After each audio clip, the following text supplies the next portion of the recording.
By the way, on Friday, it's the Jim Nantz impersonation contest. It's a tradition unlike any other. And the competition is so stiff, Jim Nantz did not win last year. That's how tough it is. The real Jim Nantz joining us now from CBS. Hi, Jim. How are you today? Hello, my friend. I wish I could enter that contest. You know, last year I ran into one of the caddies out here on the tour, and he eagerly came up to tell me that he had won this thing either last year or the year before. So good luck, everybody. How's the voice? The voice, honestly, I pulled a vocal cord on Monday night at the end of that game. Whoa. Right now. Are you day-to-day? No, I'm fine. I'm listed as probable. You're syllable to syllable right now, but you pulled a vocal cord.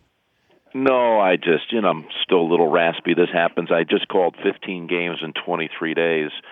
And then when you have an atmosphere like Monday night with a shot by Marcus Page, followed by, of course, the epic game-winning shot, you do stretch your vocal cords. So that just happens. Anybody that's gone through a lot of those kind of appearances back-to-back, and they know what I mean. It's just, I'm just trying to rest the voice a little bit, and it's good to be down here. I guess let us know what it's like, or people who aspire to do play-by-play. Page hits that shot. Now you have to put everything into perspective, regroup yourself. There's still time left, and then you're going to have to call something that's going to go probably at the buzzer. So how do you compartmentalize that after Page hits the double clutch? Well, I haven't gone back to look at it, but here's what I remember because it's all a bit of a blur. But when he hit the shot, it was such a circus shot, acrobatic, and we're going through a beautiful replay sequence from our great producer, Mark Wolf, and I think, there was a certain point where we needed to look ahead now instead of looking back because there were 4.7 seconds to go. So, really, Grant and Raft were going through the replay sequence. I made a comment about Marcus's shot. Boy, there's going to be a still photo one day of him releasing that in midair that's going to look just unbelievable. And I've already seen that image, by the way, and it is. It's remarkable what that kid did, and what a five-star person Marcus Page is. Anyway, we regrouped. I asked the guys now, set it up here, what's going to happen, and they did a really good job of really foreshadowing what was about to happen. And, they cleared out at that point because it was going to be a length of the court situation here, and it came into Archie Diacono, and I mentioned once he got to mid-court, he'd gotten there at 3. Grant then blurted out he saw that Jenkins was trailing and not guarded and was going to be open, so prescient on his part. And then it got into Chris Jenkins' hands, and at that point you just kind of go with whatever it feels like at the moment. And I, as the shot was released, I said, for the championship, and boom, he buried it. And there are fireworks going off, and you're just it's a frenzy. And of course, Raph gets in his double onions sautéed, and it was a fantastic thing to be a part of. When did you begin the tradition of giving out your tie to a senior on the winning team? I know this has become like a viral thing. Of course, everybody's got to weigh in and have all kinds of nasty opinions about it. The reality is I've given hundreds of ties away in my career. I do it virtually every single week. The backstory is when I was a kid, and I was lucky enough to get a ticket to, say, the NIT or a golf tournament, I would run around trying to get a close-up view of the announcers. I can remember seeing Pat Summerall when I was little and Don Criqui, and I tried to get close enough just to look at these men, these voices that were part of my youth. I'd hang out under the towers at golf tournaments, just seeing if I could faintly hear them, from down below. And I always thought, man, if I ever get in this position someday and I get to, meet some kids, I want to give something back. So I give a tie away every broadcast that I do.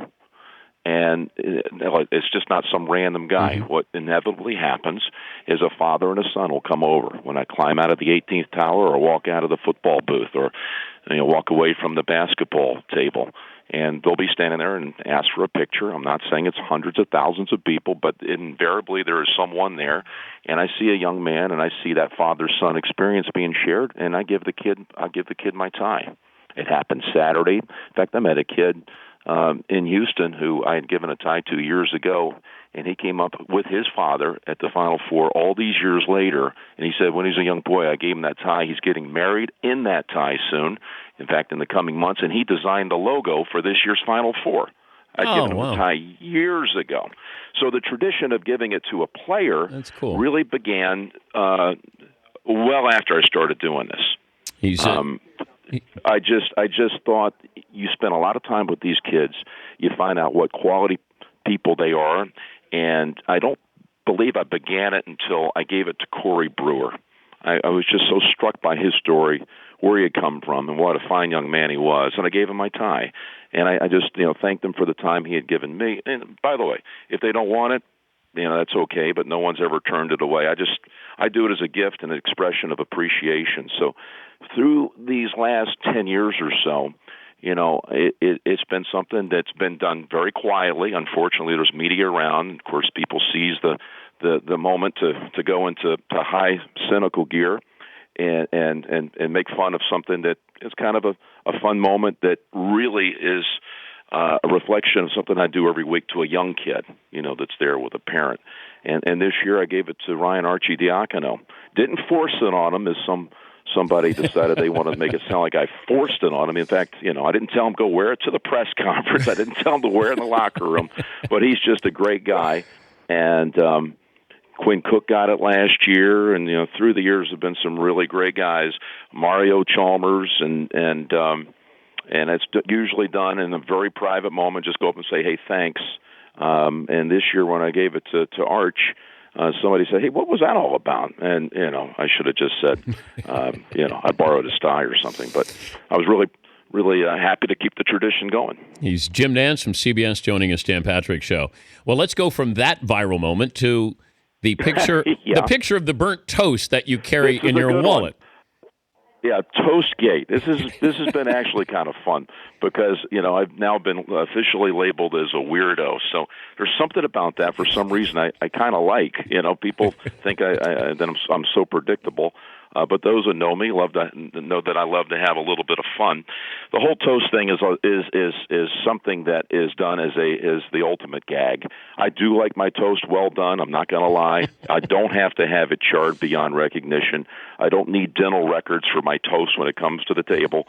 I do like it well done. So Lance Barrow, who's our producer out here for the NFL and for the Masters and all of our golf, we're on the road a lot together, and we always try to one up one another when you're ordering breakfast about how severely toasted you want your bread. So that was kind of the impetus for me to eventually end up with a laminated picture of burnt toast in my wallet. And the fun part of it really is you put it in the hands of a server, and they look at you like you're just gone crazy. And they laugh. They take it back to the kitchen because you say, "Hey, just tell the chef something like this." And you're really just kind of having some fun with somebody at that time. Invariably, Dan, the chef comes out of the kitchen to see, okay, now who is this crazed person that's in our restaurant? And you say hello, and they bring the toast out just the way you like it. Makes perfect sense to me. What it has hit though, like this whole Toastgate is like all of a sudden everybody has an opinion about how they like the special order. Yeah. That's really what it is. It's just a derivative of how everybody today, when they sit down at a restaurant, they don't just order it the way it's on the menu. Everybody's got their own way of going about making a hamburger or having their steak prepared or what they want on the side. And okay, so I have a bit of a toast fetish, but really more than anything, it's done in jest. Oh, seeing this better than talking the Masters? I can't, but I'm actually in right now. If you notice the voice is a bit dropped, I am in Butler Cabin having this discussion with you about toast. Can we get a picture of you in Butler Cabin that we can put on the show? Just Jack Nicklaus sent us a picture earlier this morning of him at Augusta. And Ronnie, will you take a picture? Dan Patrick doesn't believe that I'm in Butler Cabin right now talking about toast. And could you hold up the picture of burnt toast, Jim? I do have that on me. Hold on. It is right behind the picture of my children. Of course it is. Of course it is. Of course it is. All right, so hold up the toast. Hello, toast. Hold up the toast and get the picture. You understand, this is all in jest, okay? Of course. Okay. Yeah. Of course. As soon as I put it up and then people start ripping you, I'll be right there with them. Like, man, that Jim Nantz a weirdo. No, I think we better frame it this way. This might be better.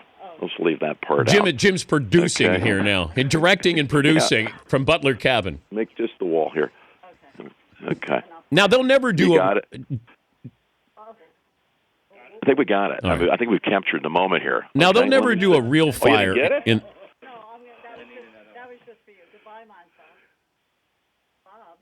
Go ahead. We're on the air live. So. I'll show you the one Nantz is. He's live from Butler Cabin. Oh, we got somebody, that photobombed us. So, okay. Oh, come on. So let's send this one, okay? Send this All right, here we go. Ready? I don't know how do you give out the number? Or No, what we Fritzy, do here? Fritzy will get it. Yeah, Fritzy will get it when Okay. We'll get it when we hang up. Yeah, when we hang up. So live from Butler Cabin. Okay. Yeah, there he is. By the way, I'm not sure the picture of the toast is showing up real clearly here, so we have some issues. You care to talk about the golf tournament? If Jordan Spieth goes back-to-back, what would that mean to you? To me, you mean what will it mean to the game of golf? Well, yeah, you as the voice of golf. Well, hey, it's an exciting time for the game, Dan. I mean, it's just a tremendous time for the game. And he's obviously going to be a part of the top of the sport here for a long time. He's just a young kid still, and how he backed up the Masters last year with his win at the U.S. Open, and then, of course, end of the year with the Tour Championship on the line, and he kind of was out of, at that point, his game wasn't as sharp as Jason Day's, and he won that. He's just he's a gifted player, but, you're coming in here with storylines that are just all over the place. You've got Jason Day now is number one in the world. You got Rory McIlroy, which I really like this pick this week because you're not asking me about Rory McIlroy. No one is, and he's going for the career Grand Slam. And this is how I think you win these things is when you come in and people aren't like wearing you out with constant questioning about trying to become the sixth player in history to win the career Grand Slam. Well, lo and behold, he's going to be there. And he hasn't closed the deal in a lot of tournaments here in recent weeks, but he's been in the neighborhood, and he's a better player than just being in the neighborhood. And I think this could be a really great week for Rory. Dustin Johnson, we're still waiting for him to win a first major. How about Bubba one of the again? Stars of the sport. How about Bubba? And then, lastly, and you're reading my mind here, my man. Bubba's won this tournament 2 of the last 4 years, and nobody talks about him. I know. No one. And he's won this thing, making it look like it's easy. Now, I know 1 year he won in a playoff, but the point is the way he attacks this golf course with his length, his imagination. He's a creative genius. And if you look at the way he visualizes shots and figures it out, there's a genius side to this guy. And not a lot of people know that much about him because, Bubba can be a quirky guy. But, I mean, I really think this guy is borderline genius.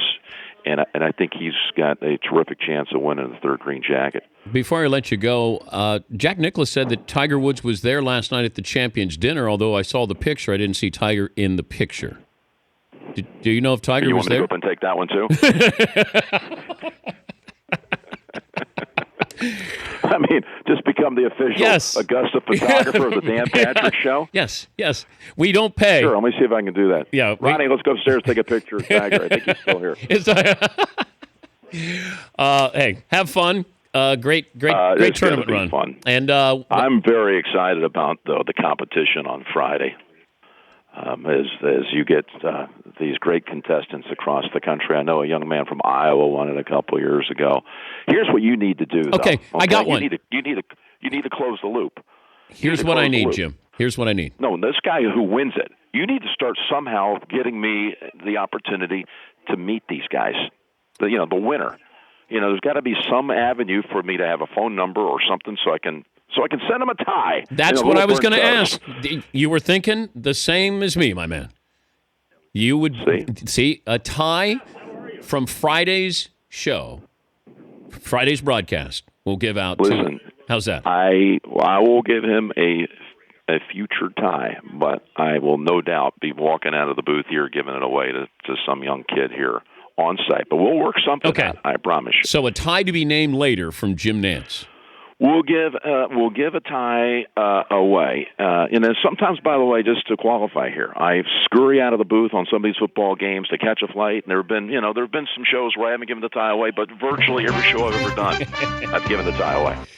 All right. Well, we will tell them a tie to be named later from Jim Nantz, and maybe a phone call just as a congratulations. No, definitely. Honestly, I need to know these people. I don't need a kid that's a caddy on the tour to come up and blindside me and tell me that he won the contest. I need to know who they are, and I'm serious.